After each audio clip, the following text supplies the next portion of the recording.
이전 강의에 이어서 콘솔 클라이언트 코드를 윈도우 코드로 옮겨 보도록 하겠습니다. 자, 우리는 이전 강의를 통해서 서버의 코드로 옮겨 봤었죠. 그래서 그 서버의 코드로 옮길 때에 이벤트에 따라서 적절하게 같이 콘솔 프레임들을 나눠서 우리가 이제 넣는 것을 우리가 쭉 한번 해봤습니다. 자, 여기서 가장 중요한 것은 앞에서 콘솔에서 했던 그 기본적인 뼈대에 대한 부분들이 흐트러지지가 않았습니다. 그 흐트러지지 않은 상태에서 그 사항들을 적절하게 옮긴 것이죠. 자, 이 부분은 앞으로 네트워크 프로그램의 가장 그 뼈대를 이룰 겁니다. 그래서 이런 식으로 해서 계속 업그레이드를 해나가면서 조금씩 기능이 이제 추가되는 그런 형태로 진행해 나가죠. 자, 그래서 이번 시간에는 이전 시간 서버를 해봤으니까 이번 시간은 클라이언트를 해보면서 또 서버에서 했던 같은 코드들이 또 이 클라이언트하고 또 어떤 차이가 있는지 그 부분도 살펴보면서 또 윈도우 프레임에서의 어떤 문제점 그런 부분들을 같이 찾아보고 생각해보고 해결해 보도록 하겠습니다. 자, 가장 먼저 나오는 것이 우리 이전 서버에서도 그랬듯이 이 폼 디자인입니다. 그렇죠? 폼 디자인은 곧 설계라는 거 여러분들이 충분히 이해를 하시겠죠? 자, 그래서 클라이언트에서는 이 디자인을 이렇게 간단하게 했습니다. 앞에서 우리가 서버 프레임 할 때 서버의 IP 주소를 띄우도록 했죠. 그래서 그 띄운 그 부분들을 우리가 보면서 그 접속할 서버 주소를 입력할 수 있도록 이렇게 해놨습니다. 물론 우리의 서버 주소가 고정이기 때문에 크게 변동은 없겠지만 그래도 우리가 또 다른 쪽에다가 또 이렇게 옮겨서 또 프레임을 실행할 수도 있잖아요. 테스트해보기 위해서. 자, 그럴 때마다 또 코드를 뒤져서 서버의 주소 넣고 또 확인하고 하기보다는 서버 프레임을 띄워서 거기 안에서 얻어진 정보를 보고 그 다음에 클라이언트 쪽에서 입력해서 실제로 데이터가 주고받아지는지 그런 부분들을 확인해 보는 것도 괜찮습니다. 자, 그래서 지금 여기 접속할 서버 주소를 이렇게 해놨고요. 자, 그 다음에 접속 버튼을 두었습니다. 접속 버튼을 하게 되면 결국 뭐겠습니까? TCP 클라이언트가 위에 있는 이 서버 주소를 통해서 서버로 접속을 하겠죠. 즉 연결 요청을 할 겁니다. 자, 연결 요청을 하게 되면은 서버에서는 이미 억셉트 상태에 있어야 되겠죠. 그래서 그 서버 프레임을 먼저 띄운 후에 그 다음에 전송 뭔가요? 자, 다시 한번 볼게요. 기억이 잘 안 나는데 요거죠. 접속 시작. 그렇죠? 접속 시작 버튼을 누른 상태이겠죠. 그리고 이제 접속 시작 버튼을 누르고 그 다음에 클라이언트에서 이 접속 버튼이 눌러지게 되면 이제 억셉트가 이루어집니다. 자, 억셉트가 이루어지게 되면은 그 다음에 뭡니까? 그 서버 프레임의 송수신 시작을 눌러 놓으면은 이 서버는 이제 대기 상태에 들어오게 되죠. 그래서 클라이언트 쪽에서 데이터를 보내기를 기다리는 그런 상태에 있습니다. 즉, 리드를 실행한 그런 상태에 있게 되는 것이죠. 자, 그리고 이제 클라이언트 쪽에서는 이제 데이터를 쭉쭉쭉 입력합니다. 그 다음에 전송을 딱 하는 순간 이건 뭡니까? 라이트라고 하는 이 같은 메소드를 실행하겠죠. 실행하게 되게 되면 서버는 받고 그것을 다시 클라이언트 쪽으로 보내줍니다. 그래서 요 전송 수신을 누르게 되면은 클라이언트는 어떻습니까? 요거 상태에서 바로 무엇으로 바뀝니까? 리드로 바뀌겠죠. 리드로 바뀌는 순간 이 클라이언트는 어떤 상태가 되겠습니까? 데이터를 받아내는, 즉 대기 상태로 이루어질 겁니다. 자, 그 다음에 우리는 앞에서 약속을 했었죠. 이 int 데이터형의 양의 정수값만 입력하기로 했는데 만약에 -1이 들어왔다. 그러면 서버하고 클라이언트가 종료하기로 그렇게 약속을 했습니다. 왜? 이것은 서버도 무한 루프를 돌고 있고 클라이언트도 무한 루프를 돌고 있기 때문이죠. 그래서 무한 루프를 그칠 수 있는 방법 중에서 데이터를 날려서 서버 쪽에서 그 데이터를 받으면 종료하도록 이렇게 디자인을 했습니다. 그래서 그런 약속에 있어서 그런 코드가 들어간다는 거 여러분들 기억하시고요. 자, 그러면은 서버 접속 및 바이너리 리드 그 다음에 바이너리 라이트까지 보도록 하겠습니다. 먼저 이 접속 코드를 한번 볼게요. 자, 접속요. 소스 한번 볼게요. 연결을 위해서 먼저 요런 객체들을 선언을 했고요. 그 다음에 주고받는 데이터들 저장해야 되겠죠. 그래서 요런 데이터를 이렇게 변수로 선언을 했습니다. 자, 그 다음에 쭉 내려가 볼게요. 전송 버튼 시작, 전송 시작이라고 하는 요 버튼을 누른 순간 어떻습니까? 여기 나오듯이 당연히 이 그 TCP 클라이언트를 우리가 생성을 해야 되겠죠. 그 다음에 요 텍스트 박스 여기에는 서버의 IP 주소가 있습니다. 그래서 그 주소를 가져와서 우리는 포트번호는 3000번으로 약속했죠. 3000번은 그냥 이렇게 넣어줬습니다. 이건 고정이니까요. 자, 여기도 이게 연결을 체크를 합니다. 그 다음에 연결이 되었다고 하면은 여기 나오듯이 네트워크 스트림 생성하고요. 바이너리 리드 라이트하고 서버 접속 성공이라고 하는 여하튼 메시지를 띄우도록 이와 같이 프레임을 작성을 했습니다. 그렇지 않을 때는 서버 접속 실패 이렇게 했고요. 그렇죠? 자, 그래서 이것은 전송 시작이라는 버튼에서 이루어져야 될 그와 같은 코드에 해당이 됩니다. 자, 그 다음에 요 부분은 따로 얘기는 안 해도 여러분들 요거 한번 볼까요? 자, 요거는 우리가 그 콘솔에서 작성했던 그 클라이언트 프레임입니다. 그래서 보면 yes, no를 했고 넘버, 파이, 메시지 보내는 거 이거 기억나시죠? 예, 여기서 또 보면은 내용은 똑같습니다. 먼저 TCP 클라이언트에서 이거는 이제 로컬 호스트에서 그냥 돌아가는 거였기 때문에 이렇게 입력을 했는데요. 이렇게 했고요. 그 다음에 getStream 이렇게 했고요. 그 다음에 바이너리 리드 해서 이렇게 되죠. 이렇게 상태되면 어떻습니까? 서버에서 이제 데이터를 보낼 때까지 이거는 뭡니까? 대기 상태에 이루어지게 된 거죠. 그래서 리드라고 하는 요 자체가 그런 대기 상태로 있도록 이렇게 만듭니다. 즉 뭡니까? 데이터를 읽어야 되는데 보내지 않는 상태에서는 그렇죠? 알 수 있는 방법이 없죠. 그러니까 어떻습니까? 보낼 때까지 마냥 기다릴 수밖에 없는 거죠. 자, 그 다음에 여기까지의 내용이 아까 했던 그 내용이죠. 그래서 그것과 한번 코드를 비교해 보시라고 제가 설명을 드린 겁니다. 두 번째, 전송 및 수신 버튼. 요거는 앞에서도 잠시 좀 살펴봤었는데요. 전송한다는 것은 라이트입니다. 그 다음 수신한다는 것은 리드를 한다는 얘기겠죠. 그래서 리드 상태가 되면은 당연히 자연스럽게 대기 상태로 들어가고요. 그래서 그것을 요 버튼으로 한다는 얘기입니다. 자, 그래서 거기에 관련된 코드 한번 볼게요. 클라이언트의 전송과 수신. 자, 이 부분은 누구에 의해서 이루어집니까? 당연히 사용자에 의해서 전송되고, 그렇죠? 그 다음에 수신되는 거겠죠. 물론 수신이야 서버에서 보내주면 받는 것이지만 전송하는 것 자체는 누가 알아서 합니까? 사용자가 버튼을 눌렀을 때 해주는 것이죠. 자, 그래서 버튼이 눌렸을 때 반응하게 됩니다. 그래서 반응하는데 전송하기 때문에 리드가 먼저 이루어져야 되고요.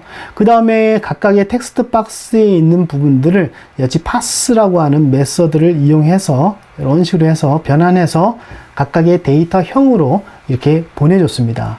자, 그 다음에 데이터를 보냈기 때문에 당연히 서버에서 다시 그 데이터를 보내준다는 것을 우리가 알고 있죠. 그래서 리드를 이렇게 실행을 해놨습니다. 그래서 리드가 된 순간 이것은 대기 상태에 이루어지고 그 다음에 서버는 그 데이터를 받고 다시 라이트로 하는 것이죠. 라이트를 하게 되면 이 데이터를 차례대로 이렇게 받습니다. 그래서 이것은 서버와 클라이언트 관계라는 것은 결국 서버와 클라이언트 간에 어떤 식으로 데이터를 주고받을 것인가에 대한 약속이죠. 약속에 의해서 코드가 나열될 뿐입니다. 그렇죠? 그렇게 한 후에 그 데이터를 받아서 나는 이 데이터를 어떤 식으로 사용할 것인지 이것은 이제 프로그램의 몫으로 이렇게 남겨지게 되는 것이죠. 자, 그래서 이렇게 해서 메시지 박스 간단하게 띄우도록 이렇게 프레임을 작성했고요. 그래서 검증할 수 있는 부분들도 이렇게 한번 만들어 놨습니다. 그 다음에 클라이언트 같은 경우에 객체를 해제할 때, 그래서 윈도우 프레임, 콘솔형 프레임은 지금 만약에 어떤 전송이 다 되었다. 그렇죠? 특히나 다 되었다. 그러면 그냥 메인만 종료하면 되잖아요. 근데 이 윈도우 프로그램의 폼의 종료는 어디에 있습니까? 바로 이 닫기 버튼에 있습니다. 그럼 닫기 버튼이 실행됐다고 하면 여기에 대한 이벤트가, 즉 메시지가 날려와서 이벤트 메서드가 만약 실행이 됐다고 하면은 당연히 그 부분 안에 객체를 해제하기 위한 그 같은 코드가 있어야 되겠죠. 예, 그래서 그 부분을 한번 볼게요. 자, 지금은 폼 클로즈를 했습니다. 그래서 폼 클로즈 부분을 했고요. 그 다음에 BW 라이트에다가 -1을 넣습니다. 즉 -1을 보낸다는 것이죠. 그래서 지금 내가 여기서 데이터를 보냈다고 하면은 그쪽에서 다시 받았을 겁니다. 그렇죠? 그래서 그렇게 되면은 요 위에 있는 요 부분까지가 완벽히 끝나요. 끝나기 때문에 서버는 다시 어떤 상태가 되겠습니까? 다시 받을 수 있는 상태가 되죠. 그때 종료할 때 어떻게 합니까? 라이트를 -1로 딱 보내줍니다. 그러면 서버는 어떻게 되겠습니까? 아, 클라이언트가 종료하려고 하는구나. 나도 사라져 줘야지 해서 같이 사라지겠죠. 예. 그래서 마이너스입니다. 그래서 그렇게 되면은 클로즈 해주고 TCP 클라이언트 클로즈해서 종료하도록 이렇게 프레임을 작성할 수가 있습니다. 자, 그러면은 여기까지 내용을 기반으로 해서 제가 한번 시연도 같이 해봐야 되겠죠. 자, 그래서 시연을 한번 해보도록 하겠습니다. 자, 확실함을 두기 위해서 제가 이제 컴퓨터를 이제 2대를 뒀습니다. 그래서 보면은 자, 비주얼 스튜디오 여기에선 제가 서버 모드를 띄울 거고요. 예. 서버에서 제가 컨트롤 F 눌러서 서버를 그냥 띄웠습니다. 그러면 서버와 클라이언트를 직접 시연을 해 보도록 하겠습니다. 그래서 제가 쓰고 있는 그 PC에다가 서버를 일단 띄워놨고요. 그 다음에 한쪽 컴퓨터에다가 다른 컴퓨터에다가 제가 클라이언트 모드를 이렇게 실행을 해놨습니다. 자, 서버 프레임을 실행을 하니까 지금 여기 나오듯이 IP 주소가 바로 이렇게 뜨죠. 예, 그래서 요 IP 주소를 제가 보고서 그대로 옆에다가 입력을 해 보겠습니다. 192. 네. 192. 그다음에 168.0.9 예, 했고요. 그 다음에 서버의 클라이언트의 접속을 시작해야 되겠죠. 그래서 요것을 누른 순간 accept로 들어가게 됩니다. 접속 시작하니까 accept 하면서 대기 상태 이루어지니까 어떻습니까? 다른 거 전혀 누를 수가 없죠. 예, 이렇게 됩니다. 자, 그런 다음에 제가 클라이언트에서 이제 접속 버튼을 눌렀습니다. 누르니까 여기 클라이언트 쪽에는 여기 나오듯이 서버 접속 성공이라는 메시지 박스가 떴고요. 그 다음에 이 서버에는 클라이언트, 즉 접속한 그 IP 주소가 이렇게 뜨는 것을 확인해 볼 수가 있습니다. 그럼 여러분들 머릿속에 그 단계까지 실행했구나 라는 것을 알 수 있죠. 자, 그 다음에 송수신을 이렇게 시작해 보겠습니다. 송수신 한순간 대기 상태로 들어가게 되고, 그 다음에 리드하고 대기 상태를 하겠죠. 제가 클라이언트 쪽에서 여기서 데이터를 12를 입력했고요. 플로트형에는 3.14를 입력했고, 그 다음에 문자열 데이터에는 now 캠퍼스 테스트 이렇게 입력을 했습니다. 자, 그런 다음에 제가 한번 보내볼게요. 여기서 전송 버튼을 누르니까 자, 여기 보니까 어떻습니까? 12, 3.14 now 캠퍼스 테스트 이렇게 뜨죠. 그 다음에 제가 확인을 누르니까 다시 보냈습니다. 그래서 클라이언트 쪽에 다시 이렇게 뜨는 것을 확인을 할 수가 있습니다. 자, 이래서 이 부분이 계속 반복되겠죠. 그러다가 제가 이제 그만두고 싶을 때는 여기다가 -1, 그렇죠? 또는 어떻습니까? 안 해도 클로즈, 제가 클라이언트의 클로즈 닫기 버튼을 눌러보겠습니다. 닫기 버튼을 누른 순간 -1이 전달되죠. 전달되고, 그 다음에 이 서버는 종료할 수 있도록 내부적인 객체들이 다 해제가 됐습니다. 그래서 닫기 버튼을 눌러도 정상적으로 이렇게 해제가 되는 것을 우리가 볼 수가 있습니다. 자, 이렇게 해서 간단하게 한번 시험까지 봤고요. 그렇죠? 자, 그런데 문제점이 있죠. 예, 그래서 문제점을 한번 생각해 보도록 하겠습니다. 자, 문제점은 지금 현재 서버와 클라이언트는 1대1입니다. 물론 우리 콘솔에서도 1대1이었고요. 그래서 이것을 1대4로 할 수 있는 방법을 찾아야만 합니다. 그 다음에 1대4로 하는 방법, 여러분들 이제 생각이 드시죠? 뭡니까? 서버의 TCP 클라이언트와 그 다음에 서버의 TCP 클라이언트와 그 다음에 요 부분을 계속적으로 만들어준 것이죠. 예, 만들어준 것하고 그 다음에 이 TCP 클라이언트에서 또 리드라이트를 해야 되잖아요. 그래서 리드라이트 할 수 있는 모드를 어떻게 하면 됩니까?